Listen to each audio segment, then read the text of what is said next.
कालराई में जब पुलिस के साथ टकराव हुआ,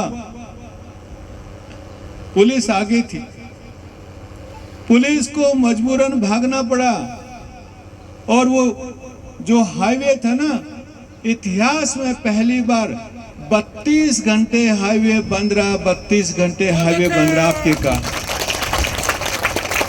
मैं बताना चाहता हूं, हम किसी से टकराव नहीं लेना चाहते, हमारा हिंसा में कोई विश्वास नहीं है, हमारा व्यवस्था में विश्वास है, हमारा शांति में विश्वास है।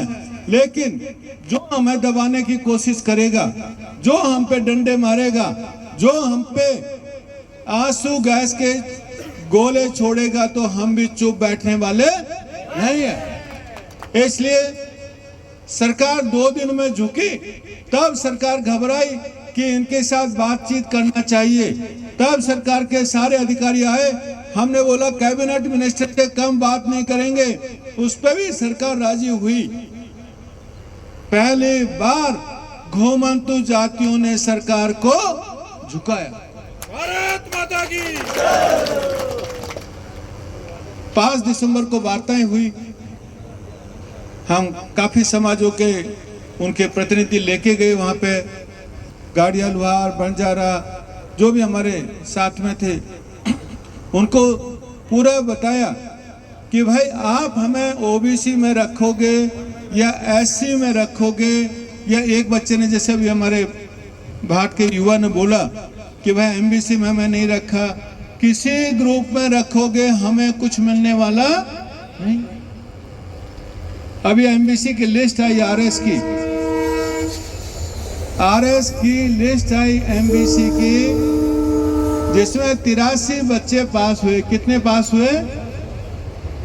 लेकिन घुमंतु समाज के कितने? 3 लड़का है, 1 बंजारा है, 1 गाड़िया लुहार है, 1 गडरिया है, बाकी सीट क्यों? क्योंकि हमें ऐसे ग्रुप में रखा गया जहां ताकतवर जातियां हैं, तो हमारा कभी नंबर आएगा नहीं। इसलिए हमने सरकार को बोला कि भाई आप हमारा हिस्सा अलग कर दो, 10% आरक्षण हमें अलग से चाहिए, अलग से होगा तो हमारे बच्चे डॉक्टर बनेंगे, अलग से होगा तो हमारे बच्चे इंजीनियर बनेंगे, और तब हमारे अधिकारी बनेंगे। सबके साथ में रखोगे तो कभी हमारा नंबर आने वाला नहीं है।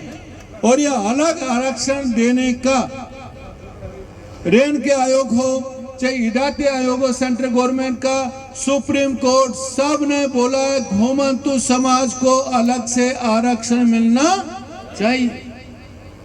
इसलिए हमारी मांग कानून सम्मत है, हमारी जो मांग है वो संविधान में दी गई है। बहुत सारी ऐसी जातियां हैं जो लठ के जोर पे आरक्षण लेके गई है, गई एक नहीं गई, उनका कोई संविधान में नाम नहीं था।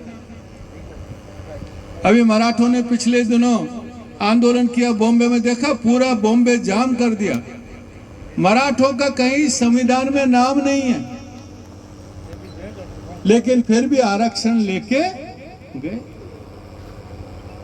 हमारा तो कानून में नाम है, सिफारिश कर रहे हैं, सरकार में नाम है, सब बोल रहे हैं हाँ मिलना चाहिए, लेकिन देते नहीं।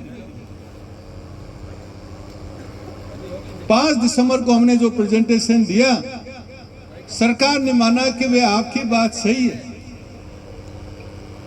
लेकिन आप जो लेके आए, इतने सारे डॉक्यूमेंट लेके आए, इतना सारा रिसर्च किया, हमारे पास नहीं है, इसलिए हमें कुछ समय चाहिए। Cabinet minister mister Avinash Gehlot थे, हमारे मंत्री जी ओटाराम जी भी उस मीटिंग में थे। हमने बोला खाली 1 महीने का समय देंगे, सरकार बोली हमें 3 महीने का समय चाहिए। हमारे मिनिस्टर ओटाराम ने बोला भाई ना इधर की रखते हैं ना उधर की रखते हैं, 2 महीने का टाइम रखते। हमने अपने मिनिस्टर की बात मानी, उनका सम्मान किया कि भाई जो हमारे मिनिस्टर बोल रहे हैं उनका हम रेस्पेक्ट करते हैं, और 2 महीने के बाद दोबारा से बातचीत होनी चाहिए। फिर भी सरकार ने अपने मिनट्स में 3 महीने लिखा, फिर भी हमने मान लिया कि चलो कोई बात नहीं, मिनट्स में लिख दिया 3 महीने, तो 3 महीने से 3 महीने गुजर गए, 4 महीने हो गए, 5 महीने हो गए, लेकिन सरकार वापस आई नहीं। मैं कल जोधपुर में बोल रहा था, एक आदमी के लिए हम लोग बोलते ना आम भाषा में, अरे मर्द की तो जबान होती है, जबान। एक आदमी ने जबान दे दी ना तो उसके ऊपर काम करना चाहिए। ये तो सरकार है, सरकार जबान दे करके मुकर गई। 3 महीने का लिखित में बोल करके मुकर गए कि अब इन लोगों से बातचीत नहीं करनी। उन्होंने सोचा, दबाने की कोशिश भी की, लोगों पे केस किए, जेल लेके गए। उन्होंने सोचा कि ये लोग अभी दोबारा से आएंगे नहीं, इनको डरा दिया, इसलिए आंदोलन दोबारा होगा नहीं। इसलिए दोस्तों ये आंदोलन हमने शुरू किया है कि हम सरकार का पीछा छोड़ने वाले नहीं हैं, हम डरने वालों में से नहीं हैं। हम उस सरकार का हर जगह पे जाके पुतला जलाएंगे जिसने वादा खिलाफी की, जिसने अपनी जबान नहीं रखी, जिसने हमारे समाजों का एक तरह से अपमान किया।